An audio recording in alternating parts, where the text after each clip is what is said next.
Saturday when we do an episode, or maybe it's this particular. Ok, yeah. Bon, ça va marcher, mais on n'est pas sûr. Voilà, Julien. Ok. Julien, je te laisse faire. Ouais, bah, ouais. Tu veux pas que je joue le lien? Ouais. Alors, mettez-vous dans l'espace Zoom. Oui. Autorisé, d'accord. You figured it out? Yes, we are going. On le fait avec, tant pis, on le fait avec le haut-parleur. Parce que moi, regarde, le problème, c'est quand je fais pas film, on leur dit il y a ça. Ouais. Bah, écoute, on le fait avec le son du. Ah, après, je peux. On le fait avec. Après, c'est flou, je sais pas. Qu'est-ce que t'en penses? Mais tu ferais une interview, mais je sais pas. Ouais. On peut pas le faire avec. Ouais, comment c'est ça que tu peux pas figurer? Mais j'essaie de. Je comprends pas. Il a Zoom, vas-y, prends. Or maybe we'll try with Felix's computer. Off your computer with a headset. Entrée, microphone bas bouquet. Go. It should be there. I don't know why. This is coming directly in my headset, so I should be able to hear. I know. Can you do me? Thank you, Joey. Thank you. Okay, so now we are done now with the set here. Yeah. Absolutely. That's right.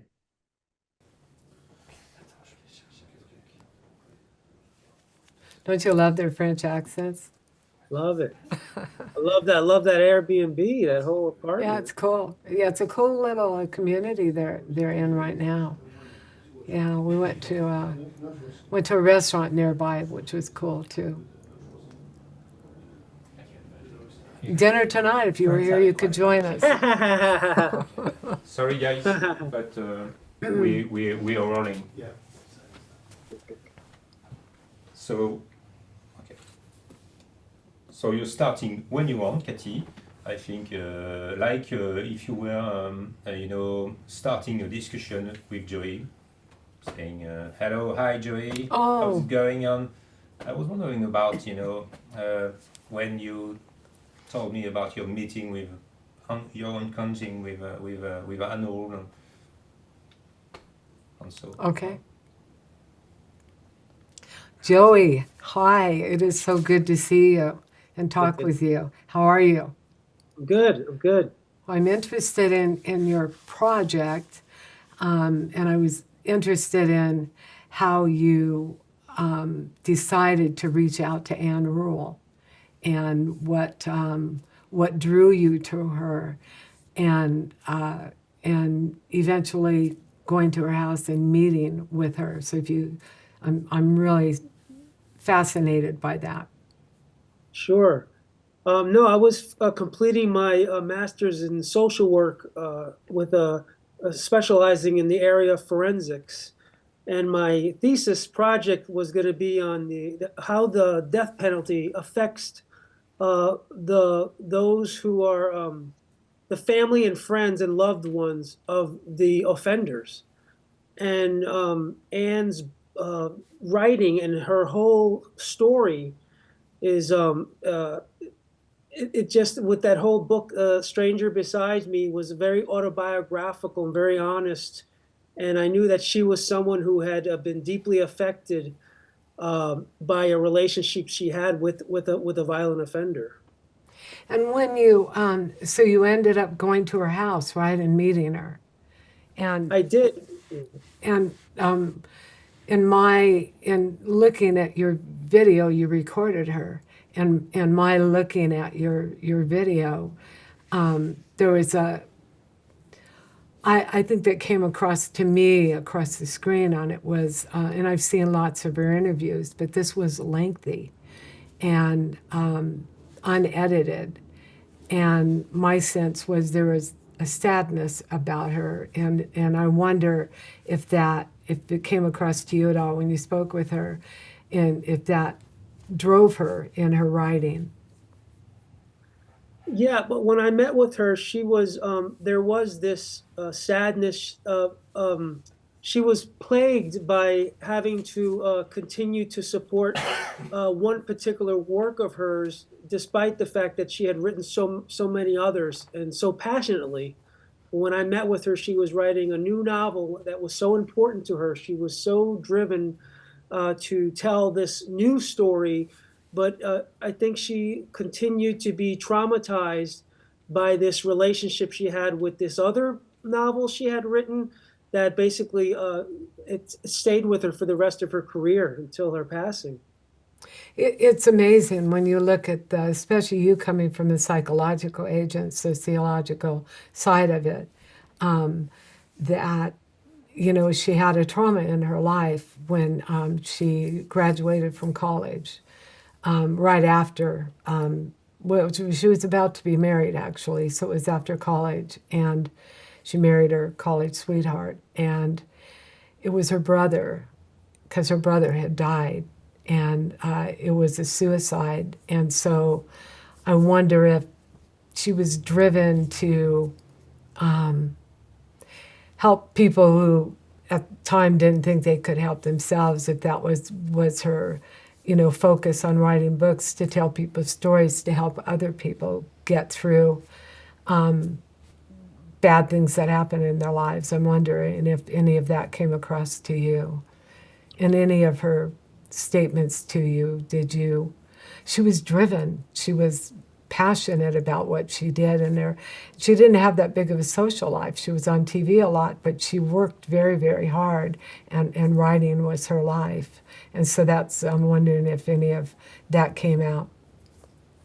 It did, and when we initially corresponded through emails prior to going to her residence that she invited me to, I entered the field of social work because my best friend had committed suicide. So we had this interesting connection where her brother and my best friend, and we basically both made the same decision of working in the helping field. She worked at the crisis clinic. I worked as a volunteer in the psychiatric field, and then pursued a degree, a master's degree in forensics. So we had this connection with that loss that we both experienced that drove us to want to pursue this area. Well, and it's interesting that she volunteered at this suicide crisis center, and obviously that's why, it was because she mentions it in her book that she that was the impetus for her going there. But also, and you know, I hold her up as a leader in true crime who led women. You know, I came behind her, and others as well, as women writers of crime in true crime books, and she was so driven, especially when she wrote, you know, her most famous book. And I'm wondering if you got that through your background in psychology, that that's the same, that you think about it too, that she was driven. Yes, and the way I understood her drive, from my perspective, was again, particularly with the writing of that novel, was that book is so autobiographical. And it's so brave, because she owned, if you pay close attention to the writing of that novel, she overtly states that it was her husband who wanted the divorce. Meanwhile, she's working as a volunteer with the 4 children. This is a very brave, driven artist who placed her work and the work of helping others and writing first, and it obviously affected the course of her entire life. Yeah, I think it drove her to, well, she started as a tabloid writer, and then she turned it into writing true crime books, and I'm wondering if that besides being caught up in crime and loving it because her family were in law enforcement, so many members, but on a personal level for her, the victim, the death of her brother, drove her to write about victims. And it's fascinating, I think, to look at it that way. But I think there was a sadness about Anne that came across to me, especially after I got to know her personally. You know, when I was at her home, and as you noticed, we spent a lot of time together. She was she had to go under pseudonym Andy Stack, and there was a pride about that, but there was also I think a permanent pain that she had to basically disguise herself as an author, because she as a female writer back then, she had to basically go under the guise of a male. And the interesting thing about my time with her was, in my opinion, it was almost like she always wanted to be a cop. And if you pay close attention, she trusted me, a male, in her home. It was almost like she was always a cop. And the approach of how she approached the subject matter was like a cop. And that book is very, the way she goes over, even going over the history of her subject matter, particularly that individual that she had a relationship with. She starts from the beginning, from a teenager all the way out, just like a police officer would when a police officer is creating a back history on somebody. So I thought it was very brave for her to even spend time alone with me in her home. It shows also more of how brave she is. But when she did show me the detective magazines, she was it was something she had to reckon with for the rest of her life, that she had to go under this disguise of being a man in order to raise her children and her family by herself.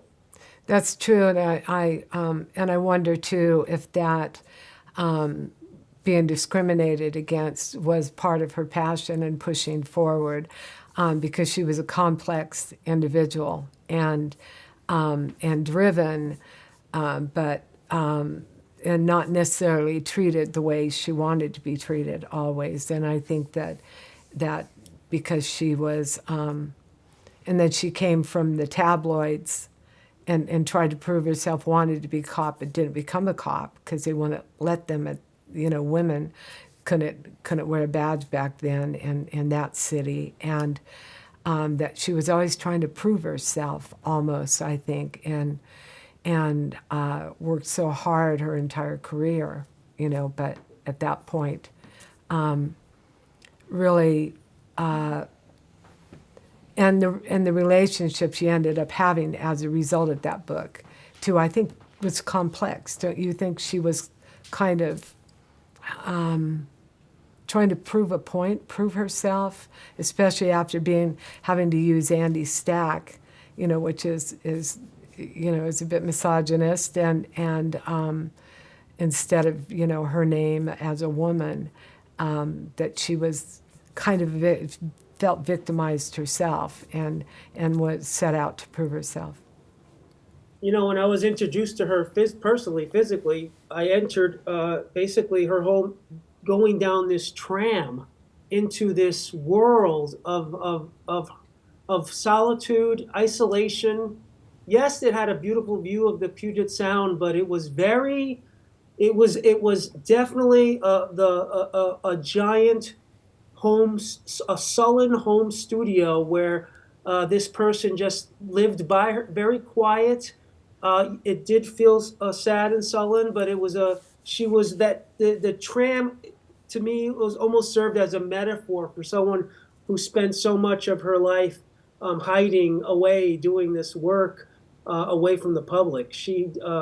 I don't think she made one phone call or spoke to anybody the entire time I was with her, and I was truly blown away with the way she had these various different offices for different things for her novels and her writing, and she was very proud. She laid out all her books and her magazines because she was so proud of this work that she had done while she lived and did all of this in great solitude. Yeah, she was a solitary person. She had a lot of readers. She kept up with readers. You know, she did a weekly blog with them and kept everybody up on, you know, when she was buying groceries almost, you know, she got into the nitty-gritty of her life. But and she was isolated almost in self-isolation to finish her books. You know, she was at that point she was writing, you know, 2 books a year, which is a lot to put out. But her first book was really the one where she left the Andy Stack name byline and went to their Anne Rule byline, where she really introduced herself after writing for 5 years or something for the tabloids. She became Anne Rule, and it's almost that book and the killer in it who made her who she is. But I think my sense of her, and then meeting her, and not meeting her, but on the phone, and I talked to her dozens and dozens of times, and we over a couple of years that and emails back and forth, that there was definitely a sadness from her. She was trying to prove herself, and she'd get her dander up too. She was competitive, as you know, because she said so in the video. You know, she didn't like competition, and with a vengeance, she, you know, to putting off some authors here and there too, in the meanwhile, while she did that, which still I think it's a trying to prove herself, forever trying to prove herself, and maybe not always satisfying it. Another fascinating thing about Anne and her writing in that particular book is she was clearly met by fate, because if one pays attention to the trajectory, she worked at the crisis clinic with him from 71, I believe, to 72. This was about 3 years before 74, before the known crimes even came to light. And they remained, their relationship was so intact that even when they stopped working at the crisis center, they kept in touch on phone calls, would go to parties together. So there was an absolute relationship years before these crimes came to light. So it's absolute fate what happened between them in that relationship. And I think that's some of the great power that particular book still holds. When I met with her, you know, what's interesting is when I met with her, she had one of the first things she told me was that was going to be the last time she ever wanted to talk about him anymore. But then I discovered that 4 years later, she added some things to that particular book. So that book stayed with her till the end, and she was always. But you know what? When she would modify the book and add things, it was because she wanted the record to be accurate and straight. So if when the DNA revelation came with the first victim that she wrote about in the book, she made sure that in the 2008 edition, she brought up the fact that actually Bundy was not tied to that particular case based on the DNA. So it's fascinating how she kept making sure that she kept her readers with the accurate data and information as she moved along with that particular story, at least. Yeah, publishers do like to come out with a new edition. You know, that book was not a New York Times bestseller out the door. You know, so it took a couple of editions. The second edition, I believe, is when it became a New York Times bestseller. And yeah, they updated it periodically. Sometimes it was a few tweaks here and there, but she also she worried about her persona and how she came across to people, because she was so competitive and did not take bad reviews very well. She got lauded, you know, by, you know, really positive reviews, but there were negative ones in there too, and it hurt her when that happened. She told me once that one of her books, later books, she was upset because Publishers Weekly or Kirkus Reviews, one of them, had done a bad review, and she was so disappointed, and it was her last book. And it bothered her so much, she mentioned it to me a couple of times. And So she was very aware of how people reacted, and I think that she really pushed forward. She was also worried about this person you mentioned, the killer, and how he reacted to her. And they didn't talk for a long time. And she needed to talk to him because she couldn't finish the book without him, and she was trying to reach out to him, and he wasn't always happy about her writing the book, and so their relationship was a conflicted one, too. A very interesting thing also when I was there, she was working on a book that, in my opinion, she saw that as maybe an opportunity to have a fresh new start regarding a big book regarding the Green River Killer, Gary Ridgway. And there was a healthy competitiveness with Sheriff Reichardt, who had just released the book, his own book, and Chasing the Devil it was called. So she passionately was working on that novel, and it seemed to me like I think she saw that as maybe this is an opportunity to have a new book to follow me around. But you know what? Anybody who had any direct association with the subject of her book, Stranger Beside Me, forever was attached to that person. There was no getting away from that, including his family. It was forever. Yeah, you're right, because there are times she didn't want, I mean, I asked her questions about the person, and she didn't want to talk about it. And, I did get some things out of her, and I did write about her. But, yeah, she wanted to move on. It made her famous. It made her career. Brought her, lots of book royalties. And but she wanted to move past it, but it was something she could never shake because that's what she became famous for. So that book defined her, and there wasn't anything she could do about it. It was interesting. She was trying to move past it and told you she didn't want to talk about it. She wanted to talk about other things in her latest book. But boom, you guys came right back to it. And then when she did start talking about it, she opened up, right?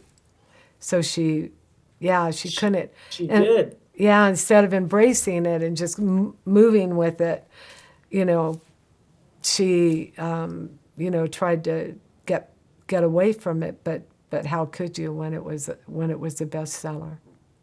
Yeah, and she had this area where she would do the scanning. She had like two main offices. One was like a place where she did a lot of computer scanning work with a nice view. Then she had this literal writing cabin. And I mean, it's been 20 years and I see it like yesterday. There was no lights in there. It was just natural light, but it was very morose, very dark. And that's where she felt most comfortable. The other very bright computer's office for the scanning of images and emails was more almost like that's where she did her secretarial work.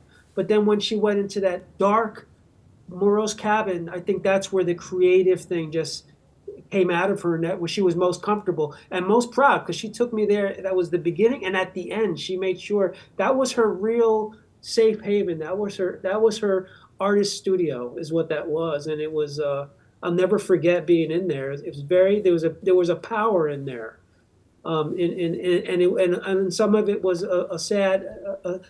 So almost like a sad energy of someone who just spends a lot of time by themselves, like artists do in their studios.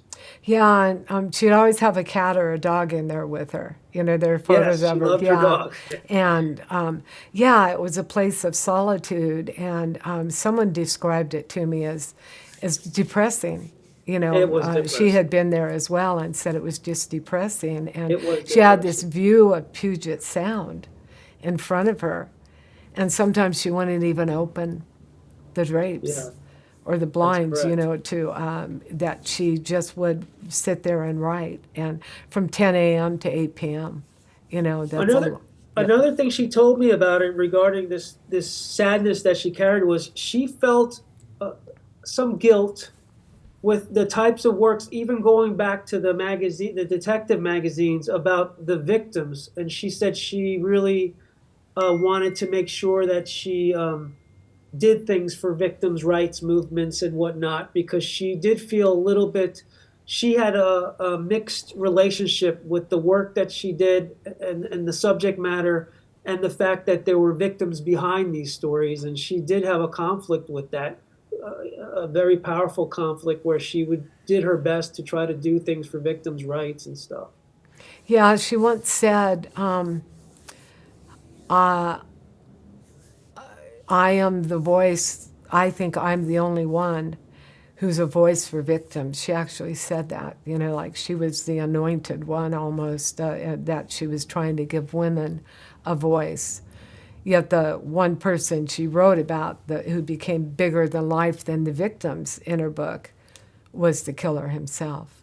Yes. It's a bit of a conflict, but it's, she was a complex person. She was complicated. It was, but she was generous to you and giving you all that time, and yeah, you spent a lot of time with her, and she opened her house to you. It was quite cluttered, which I find that interesting. She wasn't a housekeeper because she spent her time writing, and she didn't, you know, and she had company, and you know, as you are, you come in sort of, you know what I mean?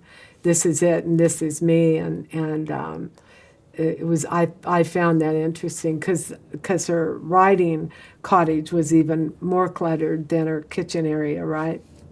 But it was an organized mess. She knew where to locate and find things to show me, and it was mind-blowing. She just could go into the mess and pull things out. So she knew where the stuff was, but she was very comfortable in the fact that the place was like you know, pretty messy. Yeah. All right, Joey, are we, it was so good speaking with you, and great getting to hear your side of it, and you met her in person, I met her on the phone.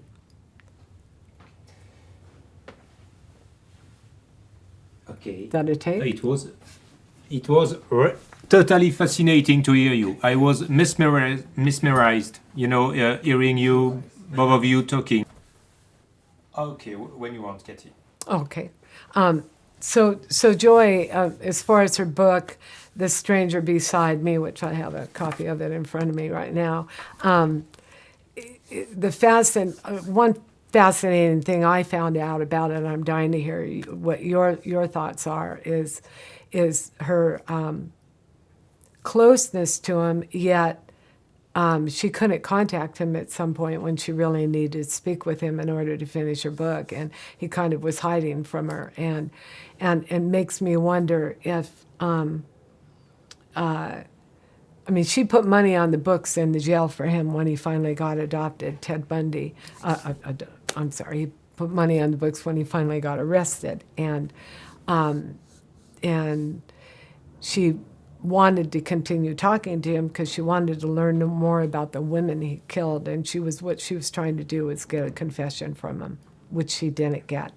And he at some point cut her off completely, and she went to the police and gave a tip, so to speak, and in exchange she asked the police officer, the homicide cop, if, you know, I have a tip that I think I might know who did it, but I'm hoping if it is him, that you can look up and give me his contact info and address, because she wanted to write to him, and she told them that. And so she turned him in.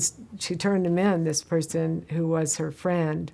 Do you think, Anne, in your reading of the book and how we all are taken by it, and I've devoured and read it several times and analyzed it, do you think the relationship that she and Ted used each other a little bit? That it went beyond friendship to kind of, you know, almost a transactional, I know you like to use that word, relationship? Did you get any of that in talking to Anne? Because she didn't want to talk about him at all. But then she did. quid pro quo thing going on there.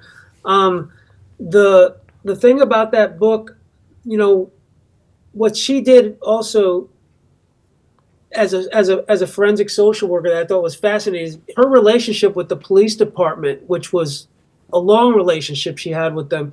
She was able to find out that Ted had been in his youth, in his early teens, had been arrested multiple times. I think 2 times, maybe 3, for classic what's called conduct disorder, which then at age 18 becomes antisocial personality disorder. So at a very early stage, it's textbook conduct disorder that she was able to uncover because at the age of 18, that stuff gets expunged. So her relationship with Ted, her relationship with the police department gave her access to gain more insight into what exactly was going on, what the troubled pathology he carried with him was before that woman who broke his heart in college. I think this was way early on, and she picked up on that. And I think that when they worked at the clinic, if you follow the trajectory, in 1970 is when he met his long-term girlfriend. And in 71, he worked at the clinic. While he worked at the crisis clinic with Anne would lend him magazines to, what he would tell her, he was giving them to let his girlfriend read them, where clearly he wanted to look at these magazines because the crimes he committed were almost exact carbon copies of everything Andy Stack wrote about, including the covers, which bothered Anne. But another very interesting thing about that book regarding why I met Anne and various individuals connected with Ted Bundy, because my thesis project was, again, on the effects the death penalty has to the family and friends of loved ones that are convicted criminals, violent offenders. And Anne's book was another more collateral damage because as much as it gave Anne a career, the book also hurt Ted's mother and family, because some of the things that were stated in the book, Louise told me she never had a communication with Anne ever. So the interesting thing also about that book is the book in and of itself and that story is further signifies the kind of damage that the death penalty does to the loved ones of the friends and family of loved ones. You cannot predict the extension of the damage.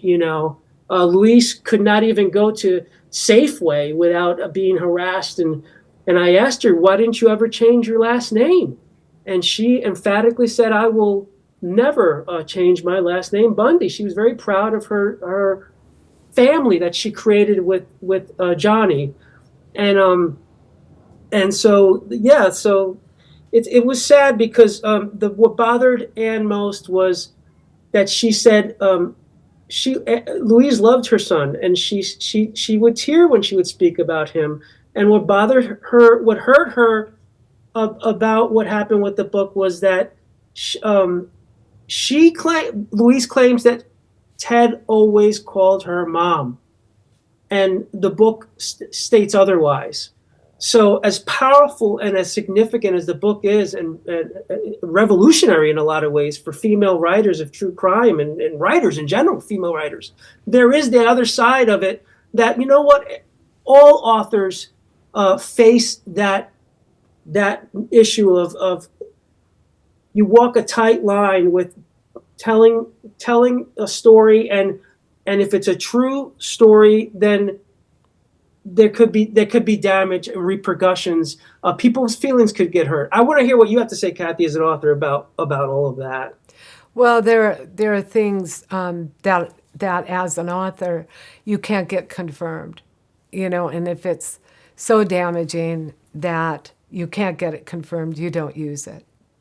And my thing has always been not to damage the family more. I wrote about Tupac Shakur, and I interviewed Fanny Shakur, Tupac's mother's attorney. I couldn't get her. She wouldn't talk to me, but I got her attorney, and he spoke for her. So I had her voice in it, and I wanted to let her know what would be in it, but I also wanted comments from her, and I got them through her attorney. I think it's important to reach out to families so that they don't feel blindsided by a book, which it sounds like Louise did, but if you've got something that you have a hunch on and you think it happened, I'd love to write about certain things in a book, but if you can't get it, you don't use it. And accuracy is so important. I feel badly that that the book hurt her even more. But I think it's and if you ask Anne that question about, she claims sometimes she spoke to somebody and they say no, she didn't. There's another family I've spoken to, and she never reached out to the family. Maybe she did and couldn't get them, but they never spoke on behalf of their dead loved ones who she was writing about. And I think it's so important to be sensitive in that way. And because you talked to Louise, Ted Bundy's mother, for quite a while, right? Yes. And so Anne's reaction, you had spoken to Louise before you met Anne? Yes. What was Anne's reaction to the way Louise felt? What was her reaction? Anne didn't want to talk about it. She didn't want to talk about it. And that was it. Yeah, I think, again, part of that could be that she really wanted to move on beyond continuing to talk about the Ted Bundy story. But I did bring up the mom thing, and I couldn't get a firm answer on that. That said, Anne's book does so much more good than anything else. What that book does is it paints a very clear picture of the upbringing of a career criminal, and also the conflict that exists with those who love the defected. He was a broken person, and the relationship. Again, what's so special about that book is the honesty about that relationship she had with Ted. Anne is very honest about that, and I feel she's always been very honest about that relationship she had with him, and I think he respected it. I actually don't. I don't. Him severing contact with her was not so ugly. It was just coldly severed, and he just stopped speaking with her. At one time, years later, I think he did write her one more time, but he really held no grudge about that book. The only part he probably was upset about is that it upset his mother so much. The book. That's true. And again, the reason it upset the family and the mother was because they had wished she lived so close that they had contacted her. But it was Anne's book, and it's Anne's telling of an autobiographical telling of Anne's story. And you know what? I understand that. I get it. And I think so many people are grateful that book exists, because there are a lot of books about Ted Bundy, but I don't think any one of those books stands close to This Stranger Beside Me, and the fact that it was not a bestseller in the beginning, and now it's almost grown into this cult classic. It's remarkable. It's incredible. Yeah, she has a. We have to change the battery. The card. Sorry. Is that good? Oh yeah. We said okay. It's well, captivating. We are no really. I was hearing you on. I could hear you for hours. You could go on for hours. Did we go too long? A little bit. Oh, we have a lot, but you can edit. You guys all edit. It's. I loved it. Because what you said, Cathy, on what you said, Joey, you gave us not only words but images in our mind, so we could have good. images Oh, that's great. So our imaginations was totally embedded, totally. But what Okay. you said. My only regret that you are not here together around the yeah. table. Yeah. Oh, we're That's why, yes, together. Look at us. Come thank on. you very much because you're saying it We very will do very in the interesting. second act. Good. Good. Good job, Joey. Yeah, yeah, We're yeah. a team, Cat.